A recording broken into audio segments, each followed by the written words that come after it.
We have lots to discuss here in today's video, including some trade talk around the Calgary Flames and their goaltending situation. We also have some big speculation around the Buffalo Sabres. Elliotte Friedman had some interesting comments about what might happen if the Sabres season doesn't get turned around in a hurry. Some of the top names might not be interested in sticking around long term. We'll discuss how things could play out in Buffalo and how important it is to get on track. Plus, we have the 3 stars of the week. Big signing in Montreal today with the Lane Hutson extension getting completed. Several injury updates as well, including big news on Josh Norris and his absence from the Buffalo Sabres. Lots of other roster moves, as well as some updates on the World Cup of Hockey in 2028. And a big important meeting with the Board of Governors regarding many topics, including the salary cap coming up this week as well. All that coming up next. So welcome back to another video here at Top Shelf Hockey. As I mentioned, we have lots to discuss in today's video. Let's get started first with the news we got today with the NHL 3 stars of the week. It was the first, of course, full week of NHL action. Most teams have played anywhere from 2 to 4 games now. The 3 stars of the week. The first star is Pavel Dorofeyev of the Vegas Golden Knights. Started off hot with a hat trick, followed it up scoring again in Game 2. Obviously had 30-plus goals last year, proving that was no fluke, and he's off to a hot start this year as well. The top star of the week, Ottawa Senators center Shane Pinto was the second star of the week. He had back-to-back 2-goal games to start the season on their road trip down in the Sunshine State of Florida.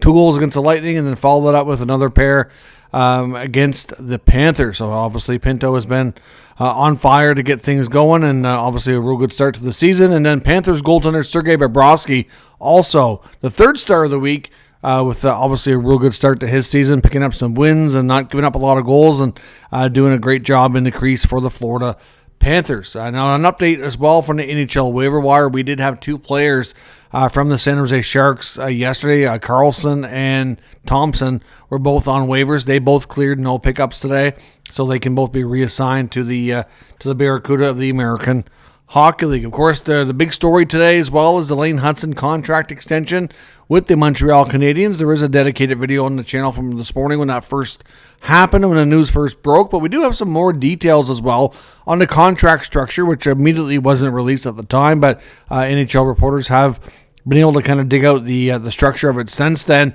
It's quite interesting. So Lane Hutson gets what I'd call a very good, friendly contract, at least assuming his play continues. Of course, he was a rookie last year, won the Calder Trophy, had a 60-plus point campaign, became a big part of the Montreal Canadiens' future. And clearly, if he continues to play at that level, this contract will age very well, and it should be a real good deal for both sides, specifically for Montreal. I honestly think he could have asked for more. I know based on the AFP Analytics projections, which is my go-to resource for contract projections, he could have easily had pretty much either the same amount of money over 7 years, which would have bumped his AAV up to around 10, or even, to be honest, on an 8-year deal, could have gotten more than this as well. So obviously, we know Lane Hutson was quite fond of where he was playing. He likes the situation, likes the team direction. Obviously, had every intention to want to, do a long-term commitment, and he did just that. The structure, though, is very front-loaded and very bonus-heavy. So in the first 2 years, he's going to make a $1 million salary, but get an $11 million signing bonus. So both years, he gets $12 million in each season. Year 3, again, $1 million salary, $9.5 million in signing bonus. Year 4, another $1 million salary, and then $6.5 million, in signing bonus. Year 5 and 6, he gets a $1.2 million salary and a $6 million bonus each year.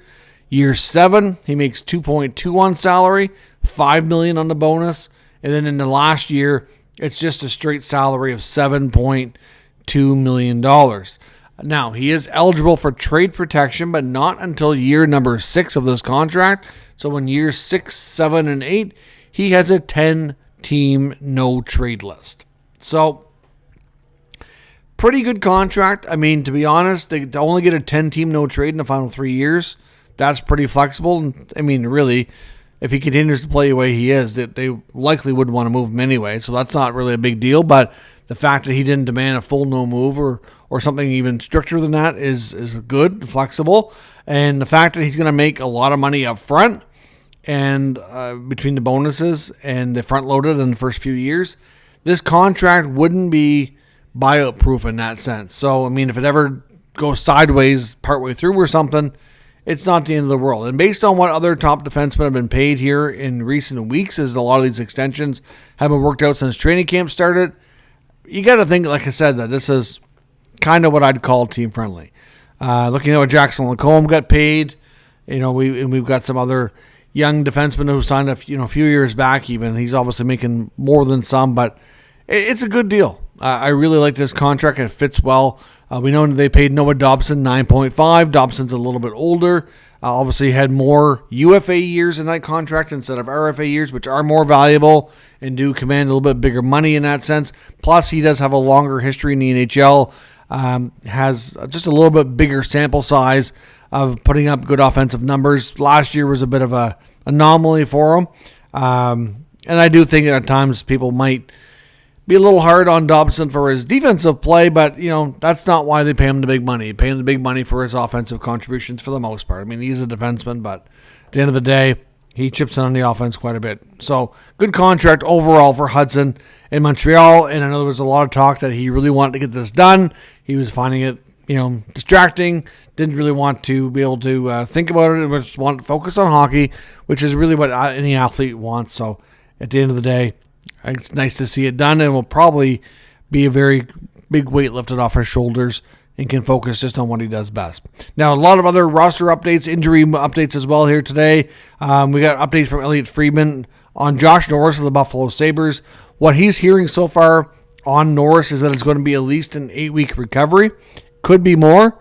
We don't have a lot of details, but that's still significant time. If he does miss approximately 8 weeks, that's still about 30 games. So that's a significant piece missing out of their top six. Just an unfortunate situation. I mean, when it comes to, I really got to honestly question their medical team. I know we saw, because they shared it, the behind-the-scenes conversations and then the trade call between the Senators and the Sabres on the Norris-Cousins deal. And it just seemed to me like they really weren't all that concerned, even though he had such a checkered past when it comes to his injuries, and significant ones. Great player. I love Josh Norris. Can play in all situations. Good skater, smart player, good one-timer. There's lots to like about his game, but his struggle is staying healthy. Looking at that deal, to me, I thought they might have overlooked some things that maybe other teams kind of saw coming. Now, then there was the Jack Eichel situation. They basically had to trade Eichel over a medical dispute because they wouldn't let him have the surgery that he wanted for his neck injury. So that's just questionable stuff. And I know I heard Jeff Merrick talking about signing Georgiev as well. Why did they sign him? They ended up putting him on waivers.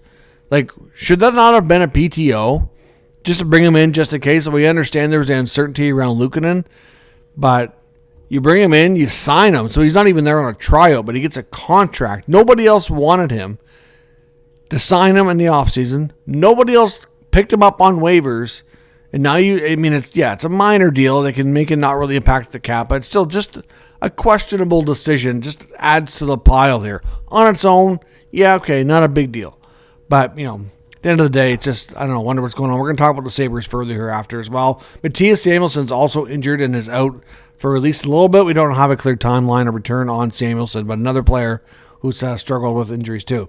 Avalanche goaltender Mackenzie Blackwood has been sent to the American Hockey League for a conditioning stint, so he's close to returning, but obviously wants to get some games in, some reps before making it back to the NHL.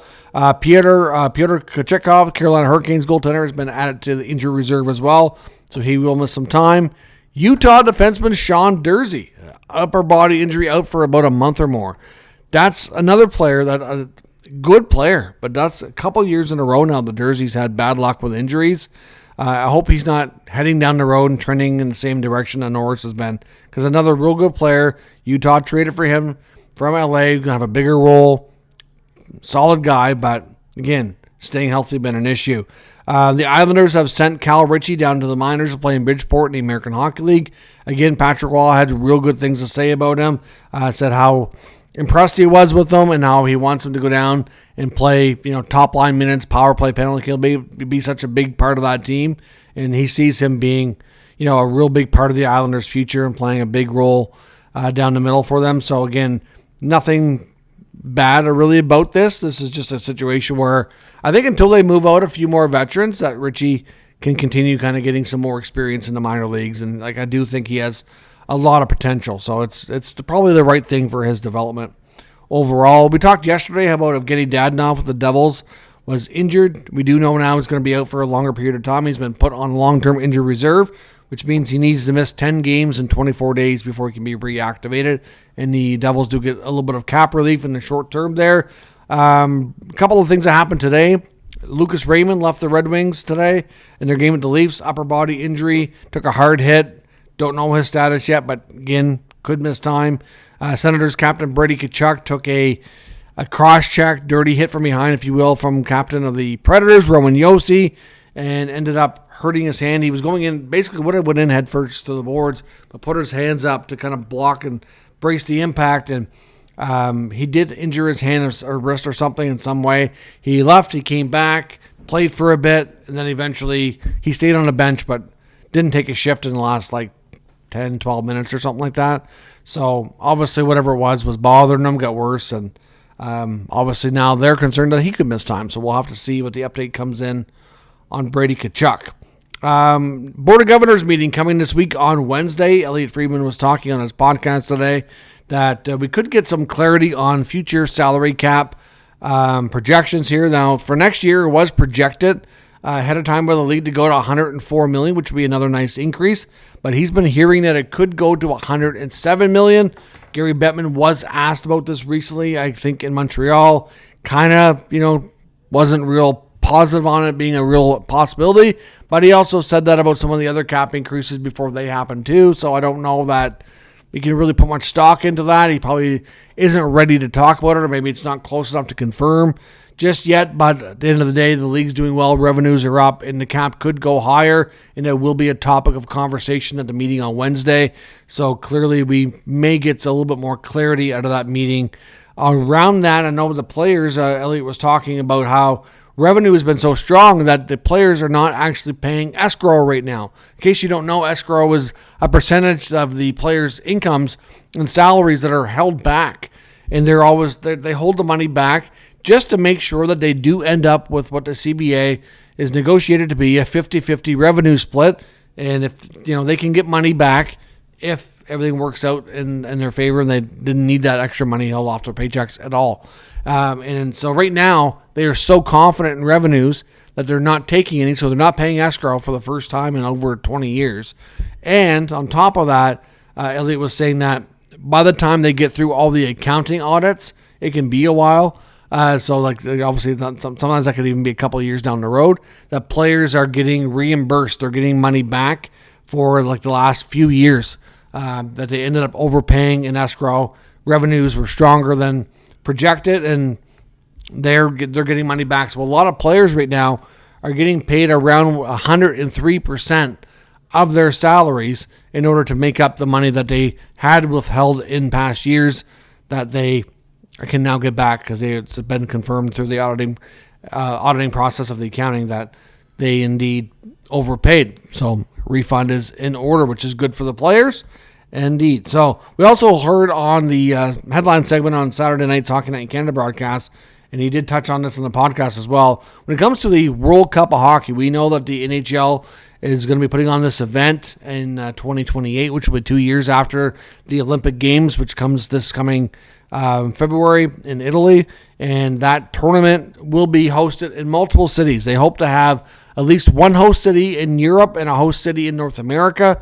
They did open up a bidding process for cities to be able to put forth a bid to be considered for hosting duties. It sounds to me like they want to have, I'm not sure, maybe they'll have the European teams play each other over in Europe, then come to North America. I don't know how this is all going to work out exactly, but they do want to have, I think there's going to be 2 host cities if I'm not mistaken. So we do know as well, amongst those host cities, Toronto will not be one of them. Apparently, the city of Toronto is not bidding. Usually when Toronto bids for a major hockey event like that, they usually are put right near the top of the list for consideration. I mean, obviously it's a massive city. There's obviously got a great arena, and they have tons of hotels. Like, they're well positioned to obviously host an event like that. And of course, we know that they never have any issues selling out the arenas in Canada. I mean, obviously the States, maybe some locations, but again, it's not an event that we've had in a while, so it's kind of hard to say. But we don't know where it's going to be. I know there's several Canadian and U.S. cities that have NHL teams that have bid, so we'll have to wait and see. But we do know that Toronto won't be hosting. Now, as I mentioned, on the trade talk and rumor front, Elliotte Friedman did talk further about the Calgary Flames goaltending situation on his podcast today. He's mentioned him a few times here lately. I did talk about it in yesterday's video, that they may be looking for a trade to upgrade on the backup goaltender position. That they obviously are very comfortable with a long-term deal they signed with Dustin Wolf as a starting goaltender, but losing Dan Vladar in free agency kind of created a situation now where their backup goaltender is a lot less experienced than Devin Cooley, and they are looking to maybe find an upgrade. Now, what Elliotte has been talking about is that they've been kind of doing a lot of, due diligence research. Didn't seem like anything was imminent, but they were really sniffing around the league to see if they could find another goalie that they liked more than what they already had. And between Cooley and Prosvetov, that if they do make a goalie trade, that one of those goalies are going to end up likely going either the other way or in a separate deal to another team or something along those lines, because they would have too many and not enough spots. But he did update that today, saying that the Flames have indeed been doing that. They're still very much considering it, but for right now, they're going to probably take the wait-and-see approach. They're going to give Devin Cooley a start here soon and see how that goes, and kind of give him an opportunity to sell them on the idea that he should remain as the number 2 goaltender, and that he's the right choice. And that if he does really well, they'll probably put off doing it. And if he doesn't do so well, then maybe they'll, accelerate that move and pull the trigger on something. But until we see Cooley play 1 or 2 games, I don't think they're going to, be as aggressive to make that move. Now, we did have some big updates from Elliotte, like I mentioned, on Buffalo. Now, we know they've had a slow start to the season, losing their first few games. And not to mention that, they've also got a long list of injuries on top of Norris, Zach Benson started the year. I think he was hospitalized dealing with some stuff. And, Owen Power missed the first few games. Like, they've dealt with a lot of adversity injury-wise already. And on top of that, a lot of pressure to break the 14-year playoff drought. You listen to Lindy Ruff talk in his post games, especially. He seems a little bit defeated to me. I know he loves that team and he's worked with the Sabres. This is obviously not his first time working there, and he spent a lot of time, between playing and coaching and everything. Like, he's a lot of time and effort into that franchise over many, many, many years. But there's a lot of concern. Like I said earlier, this is a case where Friedman says that he has it on good authority that some of their top players, including Tage Thompson and Rasmus Dahlin, have made it known to the Sabres and their management that they need to see the team improve and they need to have reason for optimism, or this might be a case where they get to the point where they want out. Now, that has not happened. I'm not here to report that Sabres top players want to be traded. That is not what we're saying here today. What we are saying is that there's a lot of pressure on the team to get better, and it could happen soonish in the near future here if they're not seeing that. So clearly, Thompson and Dahlin are signed to long-term big-ticket deals. They are massive, important players for that franchise. And like we saw when it was the Eichel and Reinhardts of the world feeling the same sort of thing, we could be trending towards another situation like that, is the sad part here for the Sabres. Now, as I mentioned as well, lots of pressure to get things going. Elliotte said that it feels like it could be a really big week for the Sabres. If they start losing 2, 3, 4 more games here in the short term, they end up in a situation where they're like, 10 games in and they're like 2-8 or 1-9, or if it gets to that point, it's going to be off. Like I said, you've already got kind of, feelings, if you will, or sentiments from Dahlin and Thompson and others about maybe not wanting to stick around if things aren't getting better. Now, we know the Alex Tuch situation. He needs a new contract. He obviously is from that area. So I think there's a lot of desire to stay. But again, negotiations haven't been obviously good enough to convince him to sign. And maybe part of that, we don't know this for sure. This is just a guess on my part. But maybe it's not all about money with Alex Tuch as it is about believing in the direction of the team. That would not be shocking. Now, I believe as well that his wife is from the western part of Canada, if I'm not mistaken. So, I don't think it'd be completely absurd for him to be considering going somewhere else. We had heard about a connection with Tuch and the Oilers. I've even heard some Vancouver media say they feel like if he did become available, that he could be a target for them. So, I mean, and I would not rule out with Tuch a potential return to Vegas. Now, I know sometimes we get comments on this channel when we talk about potential trades and that team has no cap space. How can they do that? Do you understand in a trade that players go the other way too, right? They're not just bringing a player in for free. They're not, just bringing a player in for draft picks. Teams that are tight on cap space understand that there is a thing called math and that there are players and salaries that need to go the other way in a deal to make it work. Otherwise, it just can't, right? Sometimes the math's not mathing, as they say. So, yeah, we get that. So, but in the case of, Edmonton, Vancouver, do they have a ton of cap space? Can they bring in a big-time player without something going out? No, they can't. But that's okay. They can that's why there's negotiations and trade offers. And they're going to, any of these players were to leave, they're going to want something big going back the other way, or they're not going to pull the trigger on a deal. Although, Adams, has not fared the best. And to be honest, I don't know that I would, if I'm the owner there, and if I knew all this information, and I don't know if he does or not, but considering how involved Terry Pegula is, I mean, he's even been quoted before as saying that he's the president of hockey operations. So I would hope that he would know all this. That if things get ugly here quick and they feel like they need to make a change in Buffalo, that it's Adams that goes. I mean, maybe Ruff goes too, I don't know. But I would not trust Kevin Adams to run a major trade if I had a big star player like a Thompson or a Dahlin that says, I've had enough of this. The losing here is terrible. The culture is bad. I want out. If it got to that, I wouldn't trust him to make that deal.